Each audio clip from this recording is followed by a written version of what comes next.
Yes, you are.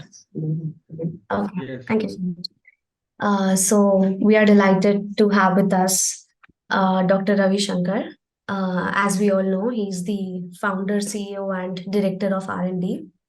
He's skilled in R&D, clinical research, animal models, AI, ML, and also has 4 patents. He was also the speaker at the E-Summit of IIT Bombay, and he's now here to share his experience and knowledge with all of us. Sir, the session is on you. You can go ahead. Thank you very much, Siddhi. First of all, let me thank Rupak Banerjee, who'd been, chasing me, and really we were talking at least for the past 4 months, and on the LinkedIn, and I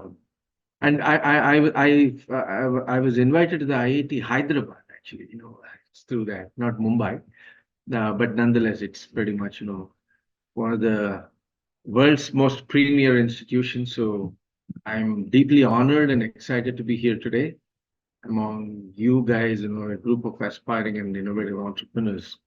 And, really, appreciate Rupak Banerjee and the IIT Gandhinagar ESL for inviting me to share my insights. Um, as I, dwell upon, I really don't know what to talk, but I'll definitely talk about the journey, the incredible journey that we had with Docture-Poly, this most advanced AI and ML form of a digital health platform that we created, which is really groundbreaking and taught me invaluable lessons about entrepreneurship, innovation, intersection of technology, healthcare, Ayurveda, and allopathy. The modern and the ancient science. So I'll quickly walk you through how we kind of started off, where it all started, and how we by the fusion of these two medical streams, the Ayurvedic and allopathic streams, which we recognized very early on on the fact that the future of healthcare would lie in essentially integrating the traditional wisdom, which comes with a load of experience of several thousands of years of practices of our country, of India in specific. I'm talking about Ayurveda, and then how we were able to essentially we understood that these both the streams, the modern science essentially, have to be integrated, and it cannot be done dogmatically. It should be done scientifically. That was the underlying, guideline that we stuck to ourselves. When it all started, it was 32 years ago, not today. Most of you, or if not all of you, must not have been born when we had started off this. But it was really, a very exciting venture. Let me share a couple of instances of how we realized the necessity of incorporating this ancient science of Ayurveda and integrated with modern science. And then how we were able to bring in really improvement in the clinical outcomes of several thousands of patients, across the world, not just in India. And how we were able to integrate technology, and then as of course, as we progressed, the uh, moving out of the borders. I mean, when you talk about taking a certain idea, a business idea out of the country, it definitely has to go through those regulatory frameworks and certain acceptance um, from the local populations. But this started off not in India actually. Though we're talking about the Indian ancient science, it started off in Russia, to be very frank. So it all started when I was in the third year of my medicine, when I mean, doctors are voracious readers. I'm sure most of you must be voracious readers too. At least you would go through certain scientific papers every now and then. So as a part of a medical doctor's venture, I'm talking about year 1992. Uh, Stumbled upon a very interesting and a very scaring situation in which I figured that most of the modern drugs that we are giving As I said, that was the third year of my medicine, and most of these drugs were actually, causing a lot of side effects. Okay, by the way, this is again not a debate between which is better, Ayurveda or it is not Ayurveda versus allopathy. How both the streams put together, we could really, improve the quality of life. That's been our take-home message. But then I'll arrive at that slowly. But then it all started with this scary scene that most of the pharmaceutical drugs are having a lot of side effects. And one of the side effects was death. And I was really scared at the age of 19 when you're given to understand that one of your drugs that you're actually inducing or administering in your patient to actually save the patient has killed your patient. It's going to be catastrophic, and that really scared me. And that's when I started looking in to our own ancient sciences, and really, a couple of things really helped me get back into quickly understand the necessity of understanding Ayurveda. Because then I studied my schooling was done in Sri Sathya Sai school, so I was taught all these Upanishads and Gitas and everything right in my childhood. So we were really bombarded with all of that very important knowledge, but we really mugged up everything in Sanskrit, and we kind of not really understood everything, but then we kind of mugged up, and it really gave a different perspective. But then uh, one thing continuously came, our spiritual mentor had always been saying that Yanna Bharati Tanna Bharate. So what it means is whatever is not in Bharat cannot exist anything else. That was the kind of message that we were always taught. So I said, okay, let me look into if at all any books on health were written. Let me just get into those, deep dive into those texts, and then understand. I started reading them. I found Ayurvedic books. You know what? I found the original Ayurvedic Sanskrit books in the libraries of Russia. They were already translated into English and into their local Russian languages. That was really amazing because, we were, uh, uh, most of us at that time were not even, aware of, such books like, Maharshi Charaka Samhitas. Maharshi Charakas, it's called as Charaka Samhita, Sushrita Samhita, were even existing. But then the books not only found their way into those libraries, but then, they've done a lot of research on that. And then people around the world built medical concepts around that. And then that was really intriguing. But then when I started reading them, so if you look at the why do we have to, why is this problem of understanding the health in the modern perspective is still a problem today? It's because I'll quickly walk you through certain guidelines that we follow when we try to assess a person whether he's healthy or not. If you want to say a person is healthy, we run a battery of tests, and then those tests would you figure out certain values for your blood glucose, for your cholesterol, and then you say, okay, if this a certain values within the accepted reference levels, and then you say a person is healthy or not healthy, right? That's what we do. Everyone must be at least aware of it. So the interesting part is, or the confusing part is that if you say a person is diabetic, the question that should be asked is according to who are you diabetic? Because there is something called diabetes is a condition you all know, must have known at least. Diabetes is a condition in which the body doesn't metabolize glucose, and hence the blood glucose levels keeps rising. And because it doesn't metabolize glucose, you're not left with any energy, and so the patient feels very lethargic, very low on energy, and several other complications because of increased blood glucose, lead to damaging of the kidneys, the eyes, the heart, the end vessels, and several other problems come in because of that. But then the question is, according to who are you diabetic? Because there's another concept that your blood glucose level should be within certain level. And there's something called as average blood glucose, which is the 3 months average, which is measured in the form of your glycated hemoglobin. The value should not be beyond 5.5 according to the American Endocrinologists Association. Now look, this is the very interesting part of the question. American Diabetology Association is saying that your HbA1c should be below 6.5. They're slightly liberal. They say, okay, you don't have to push it below 5.5. Let's stick it to, I mean, let's put it around 6 point. Now, the American College of Physicians is saying that your HbA1c actually should be between 7 and 8 and never below 6.5. This is very interesting, isn't it? Because two very strong bodies, and by the way, they're not just strong because of the money power that they have, but because of the data that they have. The American endocrinologists have come up with this number because they have data. They've done clinical trials with over 200,000 patients recruited.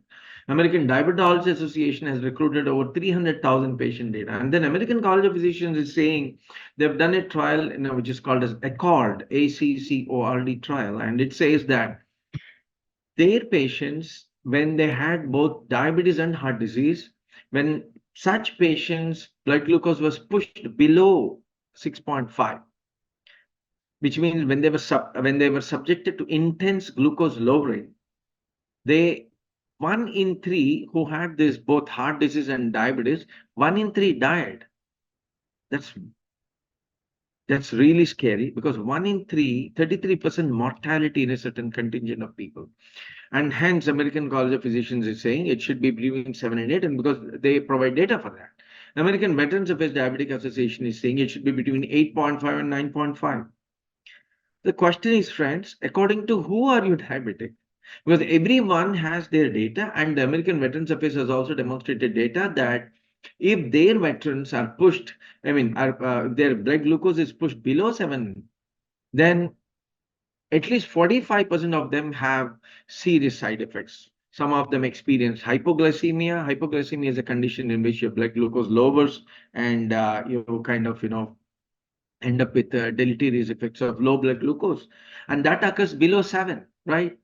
And I just mentioned what is the value that I mentioned about endocrinologists and diabetologists. It should be below 6.5 or 5.5, respectively.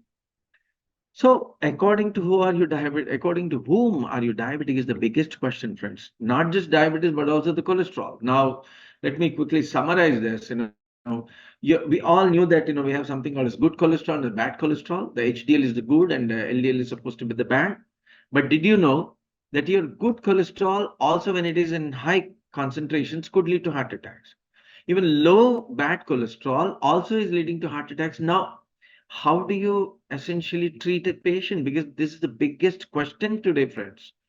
That is really, looking at the face of all the, general physicians, diabetologists, cardiologists, and these two, diabetes and blood glucose and blood cholesterol, amount to at least 60% of your diseases.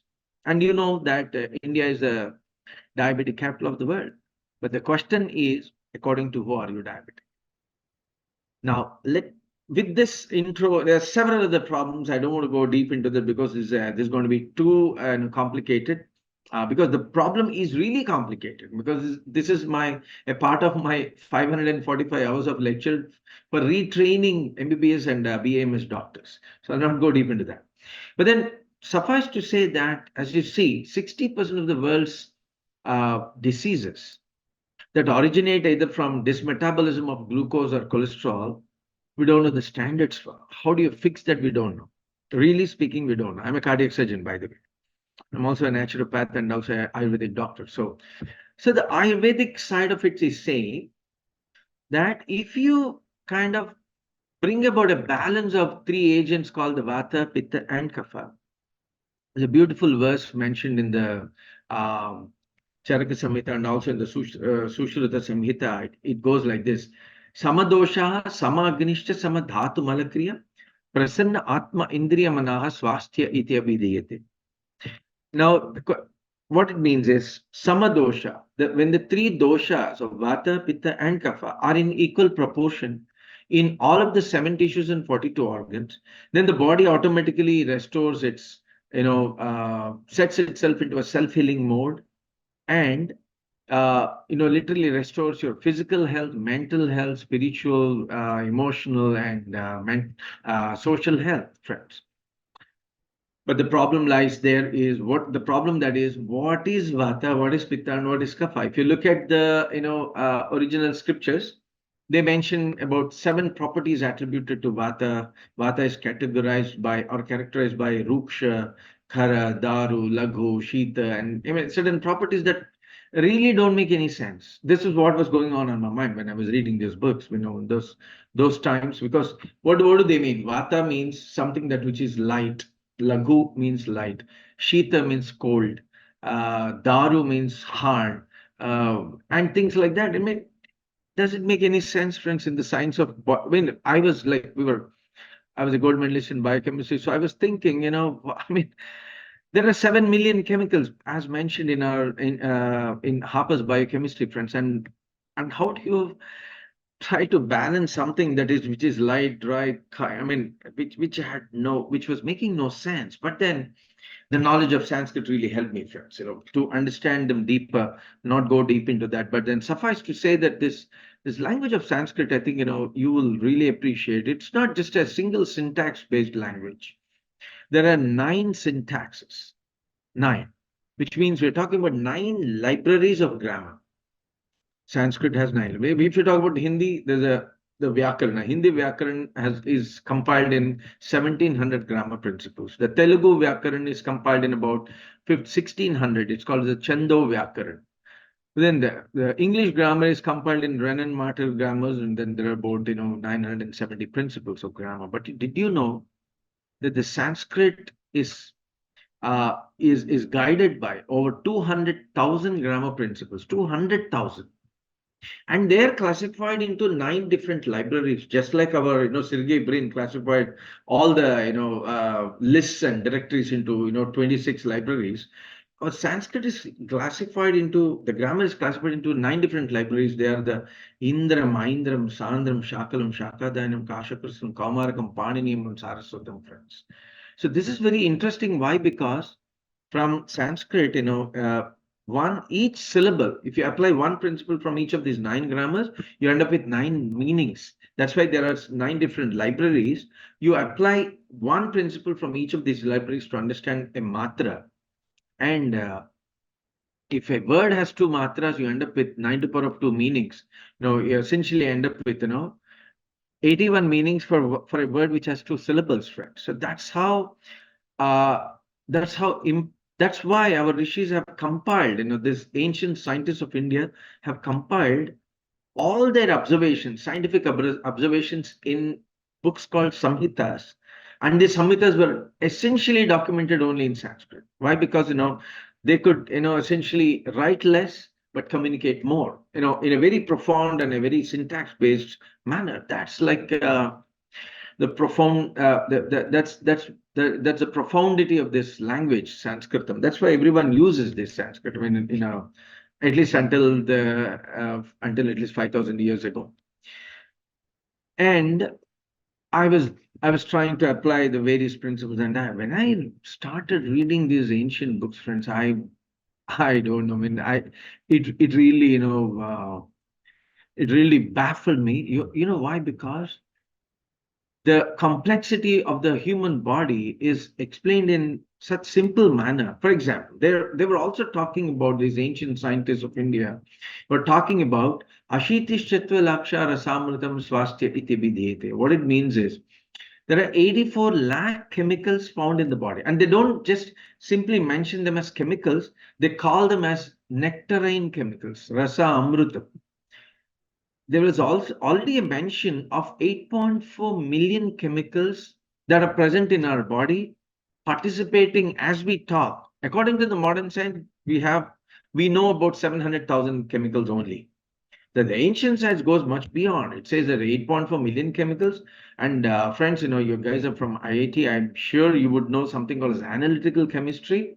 In analytical chemistry, what you do, you first find the solubility of a certain substance to essentially, structure, elucidate a certain unknown compound. You need to first see in which is it soluble, then you separate it, then throw light through X-ray crystallography, or I mean, X-ray diffraction, and then try to structure, elucidate through NMR, proton NMR, carbon NMR, and several other methods that you deploy to elucidate a certain structure for which the foundation is your solubility profile. And the solubility profile of all of these 8.4 million chemicals is already documented. They said Jalaja Navalakshani, which means water soluble chemicals are 900,000. Sthavara Vimshati Lakshani, 2 million chemicals or 20 lakh chemicals are non reactive. Ghrita Chaturasya Lakshani, 400,000 chemicals are fat soluble, and so on and so forth. I mean, I can't, I mean, the complexity of this, of what was already discovered and documented goes much beyond. They mentioned that, out of these 8.4 million chemicals, that they found the solubility of all of these compounds. While in the modern medicine, okay, as I said again, this is not Ayurveda versus allopathy at all, friends. Again, just reiterating. But then, it's interesting to note that, they mentioned that about 32 trillion interactions are possible among these 8.4 million chemicals. So they mention it as a Dvam Trinshan Nama Sahasra Kotya Cha Rasayanani Karshani, when they mention in certain books of ancient books of biochemistry. They mention that 32 lakh crores, which means 32 trillion interactions are happening as we talk. As we talk, during this conference or during this talk, 32 lakh interactions are actually happening, lakh crores, as we talk. And then they classified them into into 21 different libraries again. So advanced data science was already deployed, according to my understanding, at least. And then, um, uh, at least I was given to understand them.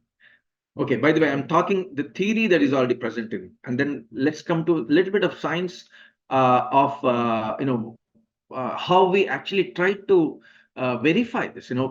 You can write a beautiful story, but is it verifiable? Is it scientifically accepted? Is something that we need to verify always. So I'll come to that a little later, within just the next couple of minutes. But then it mentions that 21 broad. They were classified into 21 broad categories.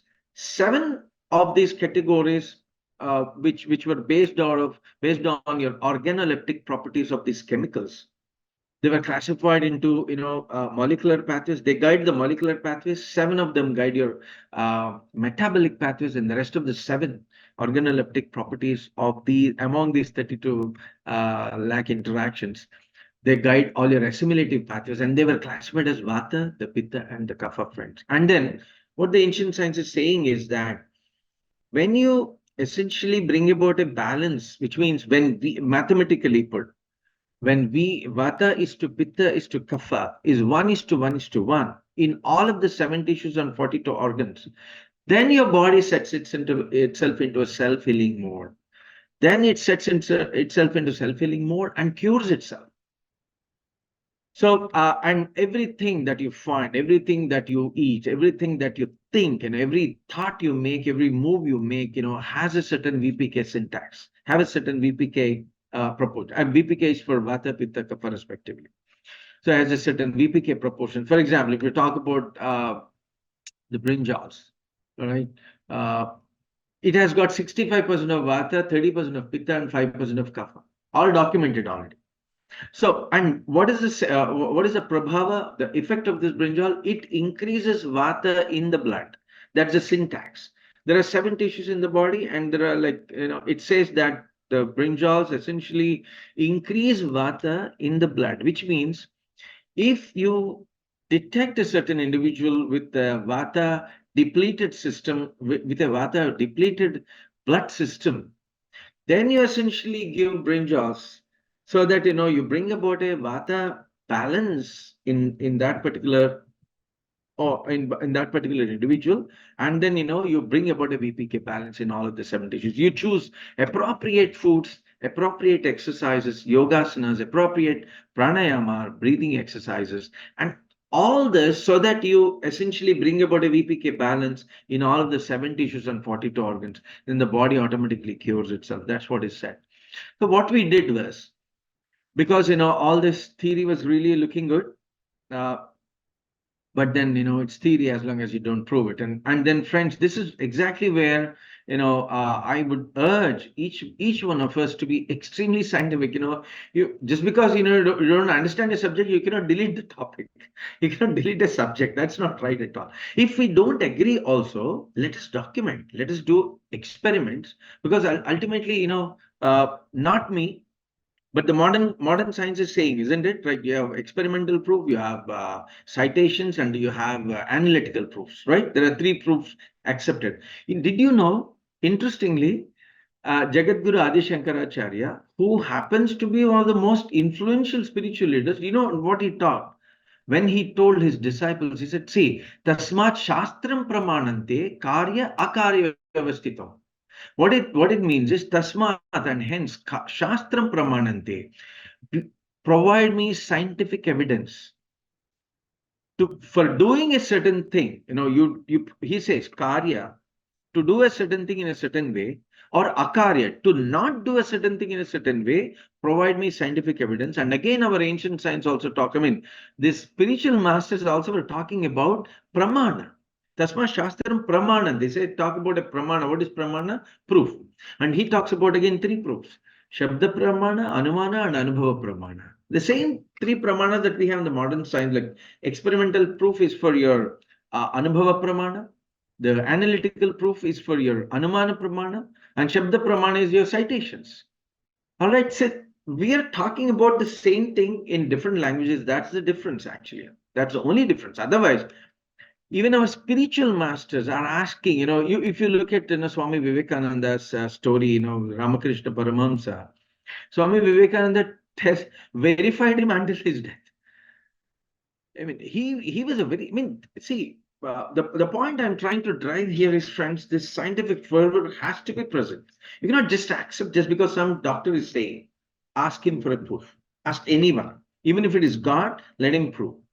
Because that's what they are telling. Gods are telling us. That's what rishis are being saying. That's what our scientists are saying. That's what our ancient scientists, also ancient spiritual powerful leaders were saying. So friends, this is very, very interesting because again, if you talk about religions, again, Swami Vivekananda, I mean his master Swami Ramakrishna Paramahamsa, this is a slight detour, friends, but this is very, very important in building your character as entrepreneurs. Because what we tend to forget is that scientific evidence of whatever we're doing. Is it scientific? Is it truthful? Are we honest enough? Look at what Swami Ramakrishna Paramahamsa does. Because, okay, why am I talking about these gurus? Is because they were real original inventors, and that is a true innovation of India, isn't it? Swami Vivekananda, when he talks about India in the Chicago, the Parliament of Religions, he says India is a country where you know uh, spirituality is the undercurrent of India. If spirituality is gone, there's no India left.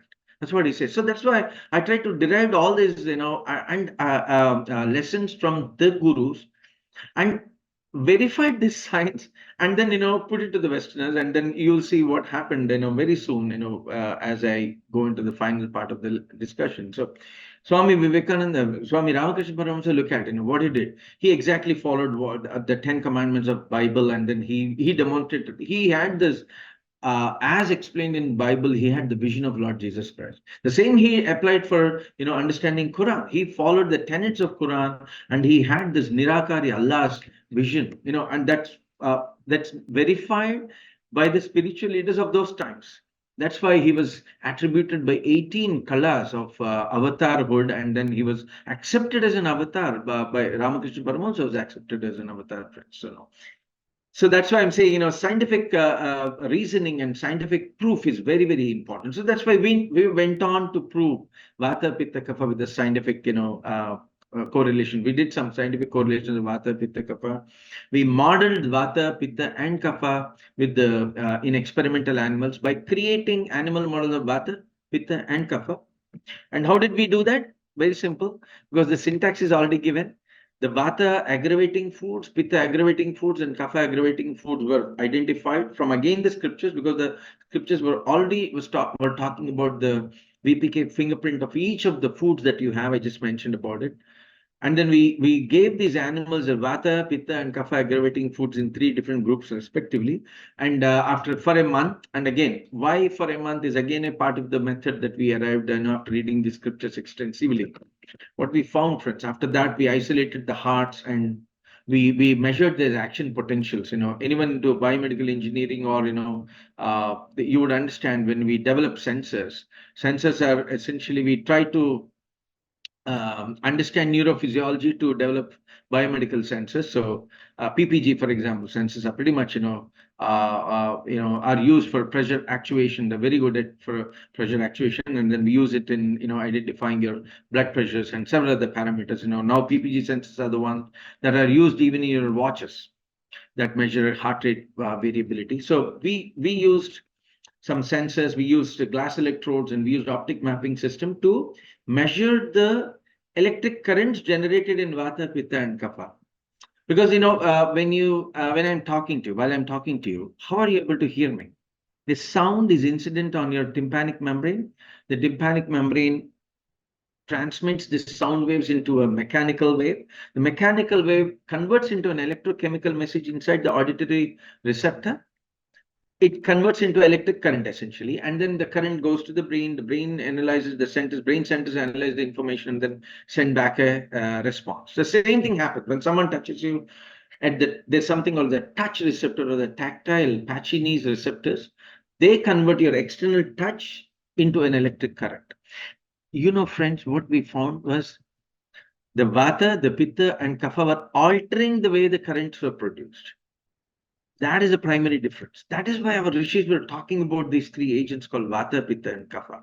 That was so vivid, it was like, not only were we able to, find differences in the way the electric currents are generated, but also several of these experiments demonstrated, validated the properties attributed to Vata, Pitta, Kapha. For example, Vata, what happens in Vata is, okay, when an electric current is generated. Initially, when the cell is resting, there's something called as a resting membrane potential.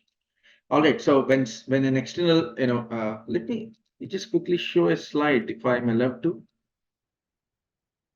It'll be visible. Is that okay?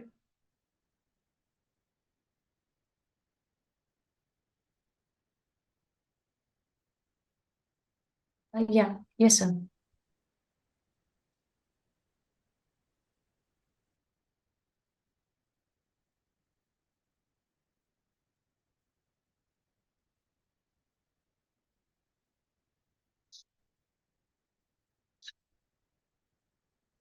You're able to see my screen, right? So Yeah.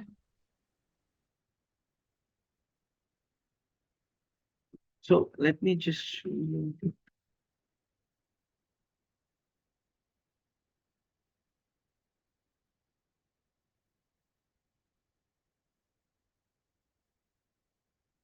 Okay, there's something called action potential. The resting membrane potential was minus 60. I mean, threshold membrane potential was minus 65. What happens is when a cell rests, the resting membrane potential is around, minus 84. That was found in the control group of rats. In the Vata, the resting membrane potential was minus 72. And the significance of the threshold membrane potential is that, until and unless the external current is so uh, strong enough to breach the threshold membrane potential, it doesn't get packaged into this action potential, which is a packaged, version of your external stimulus. All right. So what we found was, interestingly, the resting membrane was minus 72 for Vata, minus 90 for Pitta, and minus 108 for Kapha, enhanced diet-fed rat groups of, diet-fed rats. What it means is the difference between the resting and the threshold is the external stimulus equivalent, which means for Vata, the external stimulus should be around 7 or more millivolts. For the Pitta systems, it should be 25 millivolts or more. The Kapha system should be 43 millivolts or more, which means they require different strengths of external stimulus to elicit an action, to perceive the information. If this is understood, then it is going to be very interesting, because the Vata, what it does is, if you give an external millivolts, external stimulus of 53 millivolts across all the systems, Vata systems would produce 7 action potentials. 7 responses, Pitta would produce 2 and Kapha would produce only 1. So this is very important. Why? Because it has validated what is present in our books, actually, in the ancient books. Because the difference between the resting membrane and the threshold in Vata is only 7. And hence, the tissues in Sanskritam were called as Chalatva, or tissues or systems having a property called Chalatva. And in Kapha, they were called as Sthira. Why are the systems Sthira? Because there was a wide gap between the RMP and the TMP, threshold membrane potential. And then for these systems to get into, convert the external stimulus into an action potential, they required a larger stimulus, and hence they were stabler for lower stimuli, external stimuli. This is very, very interesting because it was the first time that anyone actually had developed a model of Vata, Pitta, Kapha and experimental animals. And from there, we generated a lot of data, friends. And how does it translate now? It translates interestingly into a certain concept. I'll quickly tell this because, from here uh, lies all the answers for the questions that we had, when we started off with this venture. What it means is, the way the Vata tissues produce 7 action potentials for the same external stimulus of 53 millivolts means that these tissues are hyperexcitable, which means their tissues are using up energy faster. And Pitta systems were actually burning up glucose faster, producing more energy. But because they were burning up more glucose, they were producing more energy, and their dependence on glucose was higher. And hence the body was resetting its blood glucose levels to higher levels, and which should not be considered as pitta, which should not be considered as diabetes, friends. The kapha systems were actually, required a larger external stimulus, and hence so they were relatively stabler, and hence were sluggish in their response. See, the external stimulus was the same, but the way the tissues got stabilized led to the way they metabolize your glucose and cholesterol, and hence your glucose and cholesterol concentrations in the blood are nothing but a a function, a mathematical function of the quantities of Vata, Pitta, Kapha in individual tissues. That's why, we were able to come up with something very interesting that I call it as a VPK fingerprinting, for which we have, a certain mathematical formula to which we arrived at, and hence your Vata pacifying diet, or Pitta pacifying diet, or Kapha pacifying diet will be different, because the way they metabolize glucose and cholesterols are different, and hence you'll have different standards when you're dealing with different people. And this is the solution that we are actually proposing to the world. The metabolic fingerprint, I call the VPK fingerprint. VPK fingerprint is the proportions of Vata, Pitta, and Kapha in individual organs of an individual, and that which translates into the way the body metabolizes your glucose and cholesterol, and hence your dependence on these two important chemicals, and the sources from which the chemicals originate in different individuals are different, and hence different foods are required for different individuals. And you see, everything has to be personalized. For example, if someone has aggravated pitta, you cannot ask him to do a bhastrika, because bhastrika aggravates pitta. This is not what I invented, but the Bhastrika is a form of yogasana, pranayama, a breathing exercise in which it aggravates pitta. And if someone has got pitta aggravation in his system, for him Bhastrika is contraindicated. So that's how we slowly, converted the entire algorithm into a BPK fingerprint based algorithm that now, we translated all this into, the language of modern science, and we identified more than 3,000 markers for VPK quantification. And we were talking about, in the beginning of this, I was saying that about, if the 3 doshas are brought into a state of balance, and the body automatically cures. You know what? We did experiments to demonstrate how total regeneration of the heart is possible. In a heart attack model, we created heart attacks in experimental animals, and demonstrated how heart attacks can be cured. Not only cured, but dead portions of the heart when heart is subjected to a heart attack, can be regenerated. Dead portions of brain can be regenerated. Kidneys, liver, pancreas, you name it, we did it. So more than 22 years of research, friends, this is slightly older slide, I'm sorry. But then 63, when we talk about 63% of success rate, we're talking about we recruit in our, now comes to the we'll come to the regulatory framework. We chose to treat only the end stage patients. Why? Because, you should refute, as I talked earlier, that, you should refute scientific data with scientific evidence. So our data, when we begin, we didn't have much data, isn't it? We had scientific experiments that we did in experimental animals. Definitely, we had a very strong scientific logic, but then we didn't have the data mapping. For example, as of today, not as of today, as of 2014, more than 180 million patients got operated in a certain operation called as a bypass surgery, for which, when there's a heart attack, when the blood vessels in the heart are blocked, you do something called as a CABG surgery. And then, the bypass is, how many grafts were done? 420 million grafts done over the past 70 years.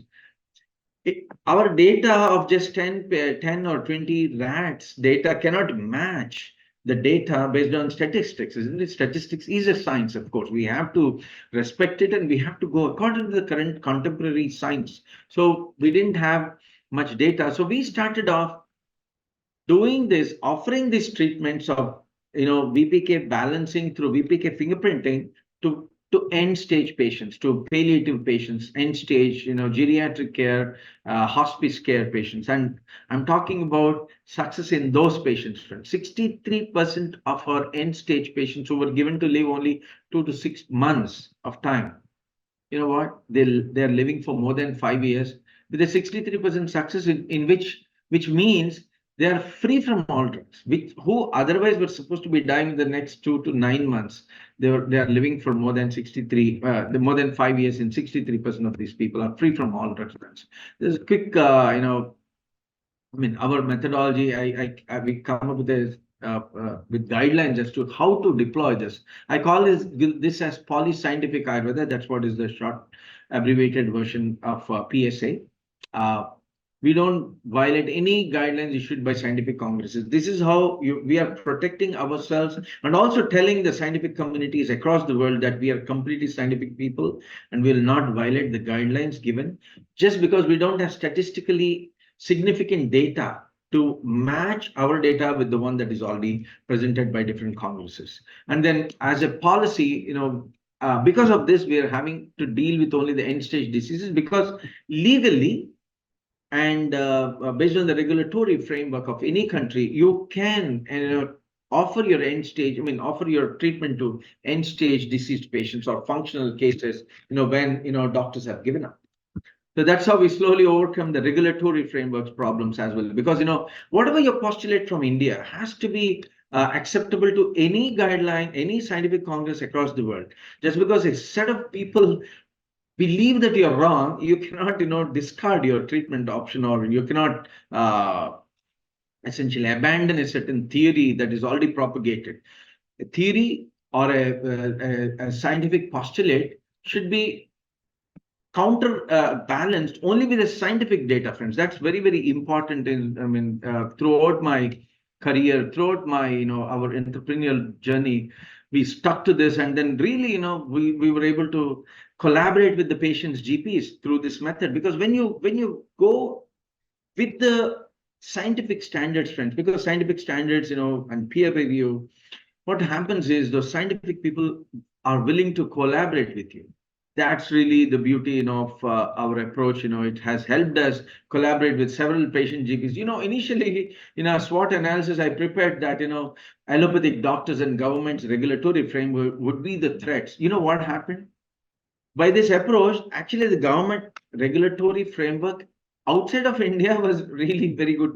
They really readily helped us. I tell you, last 1 year, the European, in the UK Parliament has invited me thrice to actually help them adapt this particular technology to their NHS. I was invited thrice in the last 1 year.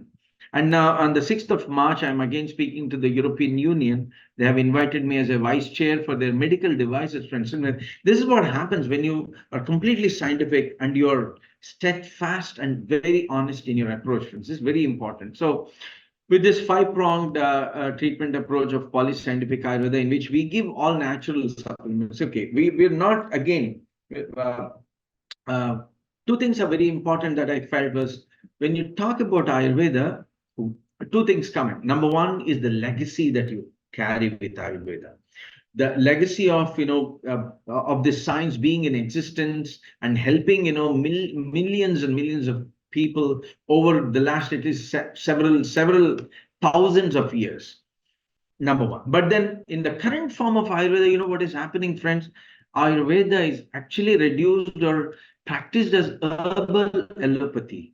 People are not following this. And from my experience and from what I see is if you talk to any practitioner, if you ask, sir, can you quantify my doshas in individual organs?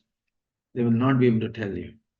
Why? Because no one has modeled Vata, Pitta, and Kapha. Of course, there are certain devices coming in. We'll talk quickly about them a little later, or we don't have much time, but then we started 5 minutes late, so I'll take 5 minutes more beyond 9 o'clock. But I'll take some questions as well. Just give me 5 minutes to end this, and then we'll take those questions. So, Sure, sir. yeah. So what is happening is people are actually thinking that herbal medicine is Ayurveda. Friends, no, that is not Ayurveda at all. Not Ayurveda, not Chinese medicine, not homeopathy, because talk about Chinese medicine, there are three agents are called as the Shi, the Gu, and the Qin. In homeopathy, they call it the air, bile, and the mucus. In the Avicenna's medicine, they call it the Shafra, Balgam, and Dam.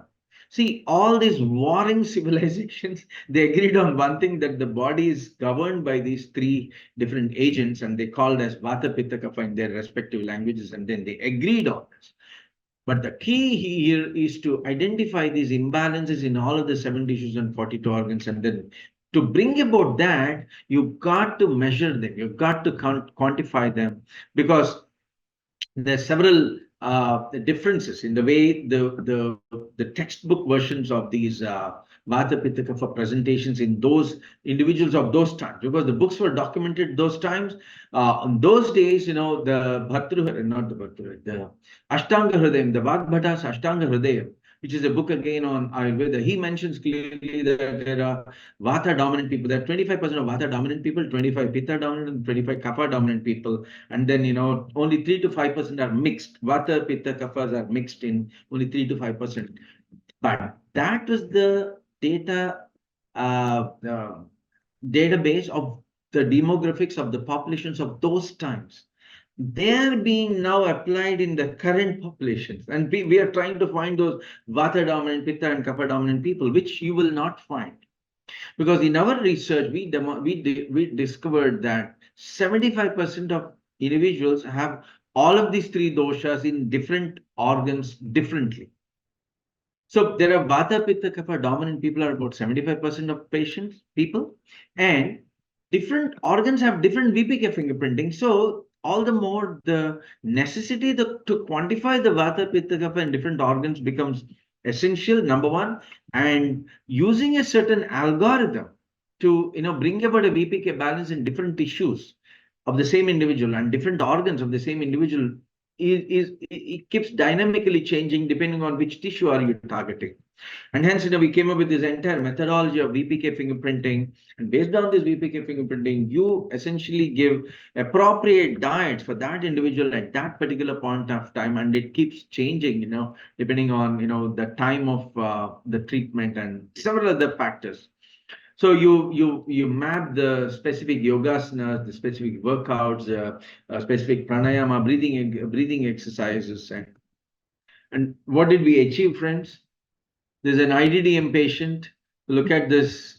There's an anti-insulin antibody, which was around over 2,100.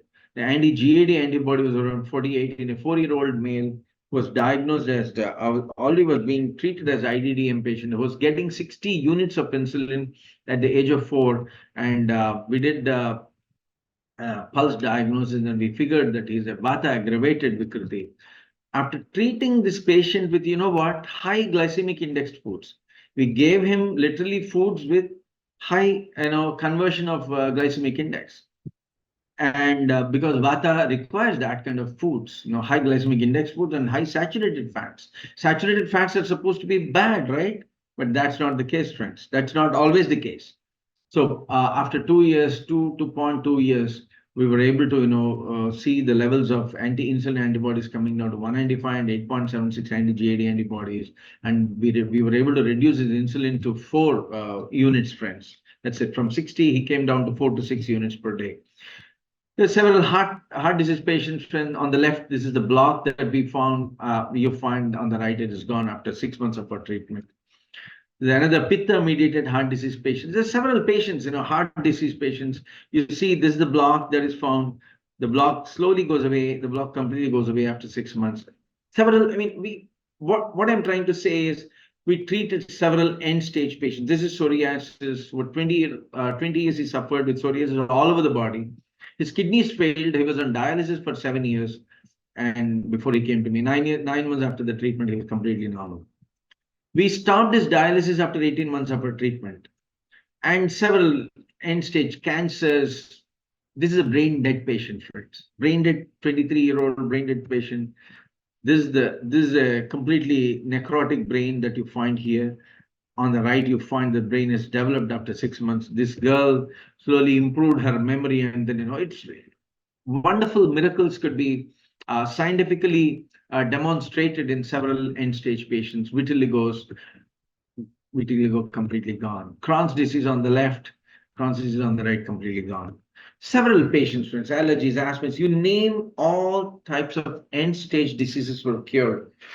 And we generated patients' data. I mean, it took, the point I'm trying to definitely drive here is, it took more than 22 years for us to, more than 32 years, of course, from the beginning of the idea, but 22 years for us to do research and put in more than 150 man-years of research to translate this knowledge into an accepted scientific and clinical methodology and demonstrate the efficacy, friends. And based on this, we filed for several patents, 58 patentable technologies were identified. And then, we came up with certain, most of you, or if not, at least some of you would have, heard about the heart rate variability algorithm. So in my research, we were able to model Vata, Pitta, Kapha, not only them, but also their subtypes in experimental animals. And from there, generated the frequency domains for heart rate variability. And from there, I developed an entire algorithm. Through the course, I had to learn Python. I learned data science. I'm a data scientist as well from the University of Texas, friends, and apart from being a pediatric cardiac surgeon. And this really helped me because I then figured out that there was none of my kind, actually, a doctor and a data scientist and a Python programmer. So all in one. So today's Fitbit is developed by engineers, but there's no doctor there, actually. So I now know if what is that called? Theranos. If that lady would have approached me, I would have told her how it is possible and how she could have come up with a microchip that would have, she already made billions, but unfortunately she's in the jail right now, the Theranos. But it is possible, friends. And that's why, I knew that this was possible because I exactly know what is happening. When you are able to identify the VPK fingerprint of an individual, you exactly know what is happening inside the cells, because what is happening inside the cells is completely, behind the Iron Curtain, just like, the Russians were behind the Iron Curtain during communistic regime. It's completely behind the Iron Curtain. You can only estimate, but with the VPK 42 algorithm that I created, I come up with a rough estimate of what is happening inside the cell. From there, I came up with a module in which you can give your blood biochemistry. That's exactly what I call it as a omics tracker, friends. It was an interesting cruise of journey last 32 years. The point is that this ancient science of Ayurveda is extremely complicated and a very, very complex algorithm, friends. So for which, a lot of work was done. And when you do it scientifically, friends, what happens? We just recently presented our technology in the CES 2024 Las Vegas show. It was a super hit, friends, and then we're still, I don't want to open up much about the what happened during the Congress and then after that, but you'll hear it very soon from the news possibly. But then it was an interesting cruise of how we were able to, convince the world's most powerful, FDA, which is the US FDA. We're working with them right now. And then we're working with some of the peer-reviewed, peer institutions across the world, like the MITs and Johns Hopkins. And they're not just convinced, but they want this science quickly absorbed into their universities and then, give them a direction as to how to approach the problem of health. You know what? See, in the US, there is a big problem, friends. See, the problem is, of course, their healthcare market is over 4 trillion, right? The several pharmaceutical companies working in that. But then if you look at the improved clinical outcomes, the clinical outcomes are really, the quality of life is really not that great. So they need a solution, friends. When you work on the improvement of quality of life, or when you work on a certain important problem, and you apply all scientific postulates, currently acceptable scientific postulates, because science doesn't change over time. F is equal to ma will remain F is equal to ma, whether you call it as Vega Nimitta Visheshat Karmano Jayate in the Jaiminis or the Varahamiras Samhita, or you call it as, every body continues in a state of rest or of uniform motion in a straight line until unless acted upon by an external force. The postulates don't change, friends. But then your uh, your ability to connect these dots and then to be able to communicate in the language of science and to be able to not breach those maryadas of scientific validations, then you will be more accepted, friends. None of these regulatory frameworks would come to stop you, because what stops me is what stops us here today: the dogmas. The Ayurvedic doctors say, "Doctor, you're a cardiac surgeon. We cannot accept you because you're a cardiac surgeon." Is that a problem, friends? See, you know why? Where are those dogmas coming in? Those dogmas coming in because some sections of people don't want to be scientific. And science doesn't mean that you're trying to verify everything. Yes, you need to give some logic, and definitely a scientific founding, a logical sequence of where you're coming from. How are you applying a certain solution to a problem? Is it scientific? Is it repeatable? Is it peer reviewed? And when you do this, friends, as I mentioned in the middle of my talk, that those sections of communities that I thought the government, the regulatory framework, the allopathic doctors, who I thought would be our, deterrents, what? We made friends with them. They become your friends, and then they actually promote you, because whatever is scientific will be accepted across the world, friends. This is what was my a quick. This is what I thought. As youngsters, you should know that steadfastness, honestly sticking to the principle that you started from, and sticking to scientific fundamentals will really get you where you really want to be. But this is just जैसे ओम शांति ओम में शाहरुख खान कहते हैं कि अभी picture बाकी है. So the picture अभी बाकी है, क्योंकि this is a technology developed to target $1.2 trillion market, and we have come up with an entire automatable, scalable version of this particular health delivery system.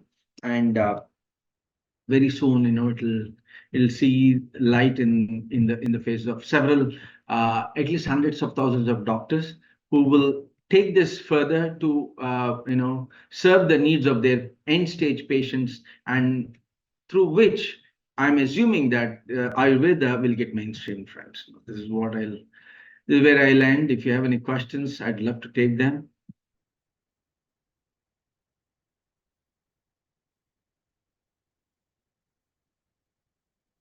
So everyone understood everything.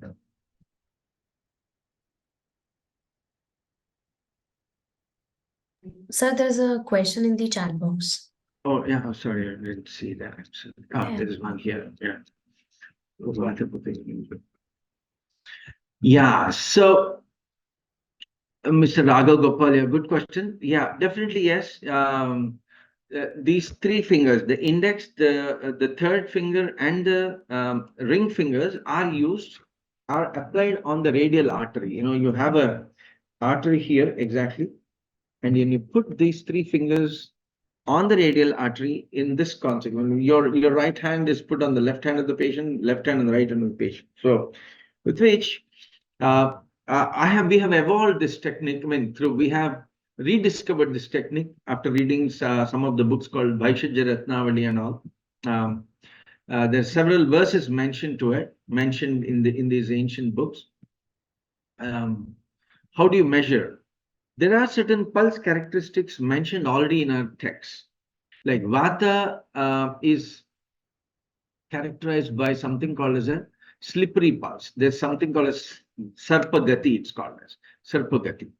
Pitta is characterized by a Manduka Gati or a bounding pulse. And Kapha is characterized by Hamsa Gati or Swan-like or a sluggish pulse. So how is it, how do you apply this? When you apply, when you use these three fingers, apply on the radial artery and apply differential pressures at 7 different levels. You take the superficial most pulse without applying any pressure, just on the surface of this particular artery, just when you touch the artery. And then you go all the way down deep to the level where you obliterate the pulse. And from there, divide this distance into 7 different levels. You end up with 7 essentially different layers of pulse through pressure actuation. And with these 3 fingers, you end up with 7 into 3, 21 data points on the left hand and 21 data points on the right hand. Each pressure point or data point corresponds to one organ in the body. So that's how you end up with data coming in from 42 different organs. And depending on the pulse pressure characteristic, just like I said, Vata, if the pulse has low amplitude, it's got a sharp curve.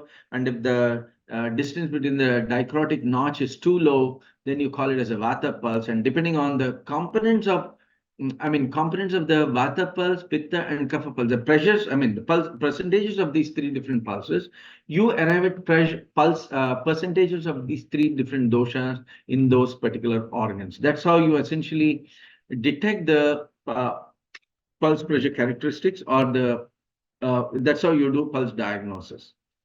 That's what I picked up, and that's what I use routinely in our clinic, in our hospital.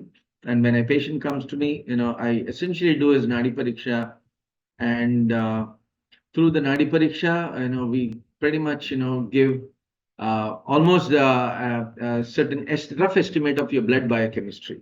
So that's completely new. And that I translated into an entire mathematical algorithm. And again, what is the rationale behind? Is there a scientific rationale? Yes, friends. The rationale is when the blood flows in your arteries, it is not flowing as a single stream. It's called Guyton's physiology. Reference is given in circulatory physiology, chapter 33. Guyton's physiology clearly mentions that the blood flows in 3 different laminae. It means, that viscosity, when there is because the blood has certain viscosity, viscous fluids, stick to the, container, and hence the velocity at the rim would be lower, and the central stream would have a higher velocity. So similarly, the blood would have, from the Guyton's physiology itself, we figured that there are 3 different laminae, but then applied advanced, Röntgen and also Raman spectroscopic methods, we did these experiments, we figured that there are 7 layers in which the blood flows, which means there's 7 different sets of, one condition is that the patient should be rested well for these laminar flow to resume. Otherwise, the turbulence will actually, vitiate all these laminae, so you will not see the lamina. So patient should be rested well, and when you allow that to happen, when you allow the patient to settle down, you essentially have the 7 laminae, and each lamina our suspicion was that each lamina corresponds to each tissue as explained in Ayurveda. Ayurveda talks about 7 different tissues. So these are not physiological. I mean, these are physiological tissues and not anatomical tissues. So it's really interesting. They classified the ancient scientists. Or the physiologists of Ayurveda classified them into the body into 7 different tissues. They're called as the rasa, rakta, mamsa, meda, asti, majja, and shukra. They're called as a dhatu. So you get the information of 7 different tissues through Nadi Pariksha and are able to quantify these doshas. So this is pretty much a dying technique, essentially. No one does that uh, because it's very complicated, friends.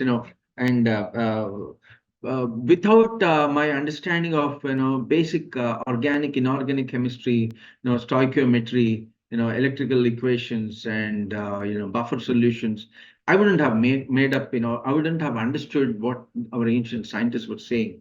I think the fundamental and then the secular sciences are very, very important. And by the way, this is not secular, or I mean, I'm not talking in the sense that secular or not, but then these sciences find a mention in our Samhitas as well, friends. No one teaches Agastya Samhita. Agastya Samhita, which is talks about a lot of chemistry, is not taught as a part of the Ayurvedic curriculum. So that's why this the knowledge of chemistry is lost, and hence how to translate this language into the language of, I mean, the language of Ayurveda into the language of modern science is lost, unfortunately. And that's the gap we tried to bridge, and to a great extent we were able to bridge. And when that's why till at least 2 weeks ago, the position of the US FDA, at least officially, even though officially the position is the same, that they say Ayurveda is not a science. But then when I talk to these guys, these guys at the US FDA at the top level, they said, Dr. Polisetty, this looks really compelling. We will want to further look into whatever data you generated, friend. So uh, this was possible again through scientific experimentation, and to a great extent. I mean, we're still in the process of making it, but we were able to demonstrate our product. And when people look at by just this HRV algorithm, friends, I'm able to give your blood biochemistry. That was really uh, uh, we give your HbA1c, your blood glucose, your lipid profile, completely non-invasively, without taking any speck of blood. We are running a clinical trial now. As I said, whatever is not scientific, we will not present. So we're doing a clinical trial now. Once it is done, the whole world will know about this technology, friends.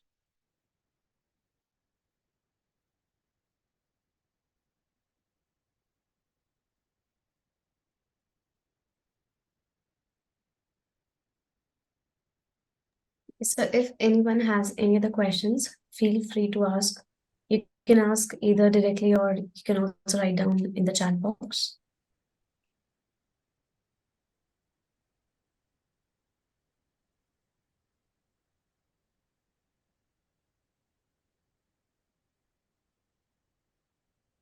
Okay, I'm assuming there are no more questions. Okay, so let me go forward. So as you have said that the level of lipid profile, the cholesterols and others were increasing. So does Ayurveda come with a solution to it? And like how long will it take, or it has some of the solutions right now? Yeah, that's exactly. See, Ayurveda, as I said, doesn't uh, give the solutions in a platter. We were able to figure them out through our experimentations. I'll explain a little bit. See, from our experiments, what I just showed you, that the vata, the pitta, and kapha are actually leading to a certain way in which the glucose is utilized in the body. For example, vata makes the tissues hyperexcitable, and when a tissue is hyperexcitable, it is using up energy faster. So these are systems that are energy depleted. And in the body, energy is derived only from your glucose, blood glucose. I mean, the glucose, I mean, the carbs that you eat burn down are digested into your glucoses, your lactose, galactose, several sugars. galactose, aldose, triose, tetroses, pentoses, hexoses, septoses, and so on and so forth. They get into the blood, and then only one of these molecules, among all of these molecules, which is the glucose, enters into the cell, enters into a certain system called as the mitochondrial system, and burns down there. That's what it's called as glucose combustion, and leads to the formation of energy from there. So when Vata makes the tissues hyperexcitable, the tissues use up energy faster, and hence are energy dependent, and which means they are glucose dependent as well. If you don't give enough glucose in such individuals, or to such systems, the body then, what, it triggers something called as a gluconeogenesis. What it means is the body burns up your fats. Fats are the second fuels that you all must have already known. Second fuel, if there are less carbs in the body, there are less glucose in the blood, the body burns down your glucose, fats, to produce glucose in a process called gluconeogenesis. Gluco is glucose. Neo means new. Genesis is the new way of producing glucose. So which means when you have vata, when you have aggravated vata, the body needs more of these fats. That's what it says, right? So it doesn't give you a direct solution, but then understanding your vata metabolism in the language of modern science will give you an idea as to how much of LDL is required in an individual. If an individual has more vata, he needs more LDL. If an individual have more pitta, then he needs more LDLs and also more triglycerides. If a person has more kapha, or a system has more kapha, then you need more HDL, friends. So you see, the good cholesterol is good only for kapha individuals. The bad cholesterol is good for vata-based individuals. And again, as I said, you don't have a clear-cut vata or a pitta or a kapha dominant individual. To quantify your blood glucose, which LDL and HDL value is good for you, you need to quantify the VPK again, individual organs, because VPKs are the ones that are guiding your glucose metabolic pathways. There are more than 175 of them. And then there are fatty acid pathways again. In today's world, what is happening? We think all the disasters are because of LDL, and we're trying to restrict LDLs with the help of certain drugs called as statins. And what is happening now? Hunt, again, a researcher from Norway, he has come up with a detailed report on how statins were used. He had gathered data from about 92,000 patients who had been on statins for more than 15 years. And what he found? 49% of these people who had statins had either a new form of a heart failure, or early onset of dementia, or Alzheimer's, or liver failure, or a kidney failure, or rhabdomyolysis, or what it means is 49% of them have developed serious forms of very debilitating disease conditions. Why? And then he presents it in his 92,000 page report, friends. So the point is that definitely by understanding Ayurveda in the modern scientific way, we are able to essentially come up with a solution for the world's biggest menaces, which is the blood glucose and also lipid profile, friends. And that's what I wanted to make. But as I said, it's a long journey, because we need to go into the nitty-gritties of the glucose ergonomics, the cholesterol ergonomics, and then understand more deeply. But I think suffice to say that yes, we were able to come up with give a solution to this, and then through which we were able to reverse diseases. That's the beauty of it. We were able to reverse diabetes. We were able to as I showed, I was able to demonstrate how by giving saturated fatty acids in a vata-mediated heart disease, we were able to reverse his heart disease. See, that means we were able to provide solutions to current day problems, to some extent, at least. I could definitely claim, because we have data for that. So, yes, thank you, sir. Thank you very much for asking this wonderful question. And I'm Rupok Banerjee, and thank you everyone for your engaging questions and for actively participating in today's session. We truly appreciate your efforts and curiosity and enthusiasm. And thank you, Mr. Ravi Shankar Polisetty, Dr. Ravi Shankar Polisetty, for sharing valuable insights and expertise. Hoping to see you on campus for an offline session really soon. And as we wrap today's session, I encourage you to stay connected and continue the conversation, and surely connect with Dr. Ravi Shankar Polisetty on LinkedIn as